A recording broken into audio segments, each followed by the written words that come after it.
మీ last film దండోరా మంచి hit అయింది. Yeah, thank you. కానీ అప్పుడే శివాజీ కొద్దిగా ఒక కామెంట్తో కొంత ఇదైపోయాడు కదా. మీ సపోర్టు శివాజీకా లేకపోతే ఇటు దాన్ని వ్యతిరేకిస్తున్న అనసూయ లాంటి వాళ్ళకా?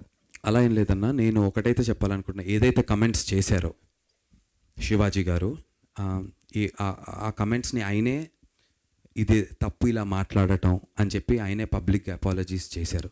సో నిన్ననో మొన్ననో జరిగినటువంటి ఒక ప్రెస్ మీట్లో ఆయన, ప్రెస్ మీట్ కాదనుకుంటే ఎక్కడో మా కమిషన్ బయట చెప్పడం జరిగింది. కాబట్టి అది అటెంప్ట్ మాట్లాడిన వారే అపాలజీస్ చేసినప్పుడు డెఫినెట్లీ మనుషులం. ఆయన ఆ 2 వర్డ్స్ తప్పే కానీ అన్నదానికి కట్టుబడి ఉన్నాను అన్నాడు. అంటే మొత్తం అది కరెక్ట్ ఉన్నదానికి జస్ట్ నేను వాడిన 2 వర్డ్స్ మాత్రం అది తప్పది, నేను దానికి సారీ చెప్తున్నా కానీ అన్న మిగతా వాటికి మొత్తం కూడా కట్టుబడి ఉన్నాను అనేసి కూడా ఆయన చెప్తున్న పరిస్థితి. లేదన్నా, నాకు కూడా టు గివ్ అన్ ఎగ్జాంపుల్, నిన్న తలపతి విజయ్ గారు మలేషియాలోనో, ఐ డోంట్ నో వేరే దేశం నాకు తెలియదు ఎక్కడో, ఫ్యాన్స్ మలేషియాలోనో అబ్బాయి సూట్ వేసుకున్నారు, వెంట్రుక గోరుముకు కూడా కనబడడు, మీద పడిపోయి తొక్కేస్తున్నారు, చీరేస్తున్నారు.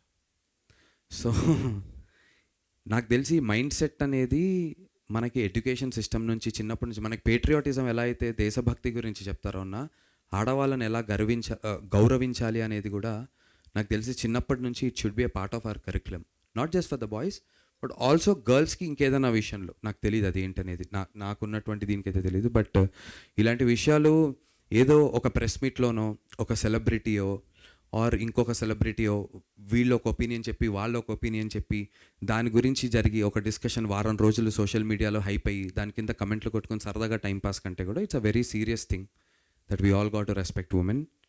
ఒక్కొక్కరికి ఒక్కొక్క పర్స్పెక్టివ్ ఉంటుంది. ఇప్పుడు శివాజీ గారు చెప్పిన దాంట్లో తప్పు గురించి మాట్లాడామనుకోండి అన్న, ఫర్ ఎగ్జాంపుల్ ఆయన చెప్పినటువంటి ఏదైతే ఒక విషయం ఉందో దానిని బ్యాక్ చేస్తున్నటువంటి ఎగ్జాంపుల్స్ కూడా చాలా ఉన్నాయి. అనసూయ గారు, ఝాన్సీ గారు వీళ్ళు చెప్పినటువంటి విషయం ఏదైతే ఉందో దాన్ని బ్యాక్ చేస్తున్నటువంటి ఎగ్జాంపుల్స్ కూడా చాలా ఉన్నాయి, డెఫినెట్లీ ఉన్నాయి. ఎక్కువ ఎగ్జాంపుల్స్ డెఫినెట్లీ ప్రాబిలిటీస్ ఇటుపక్క ఎక్కువ ఉండుంటాయి ఉమెన్ చెప్తున్న దాని పట్ల. Definitely I agree and I stand by the women.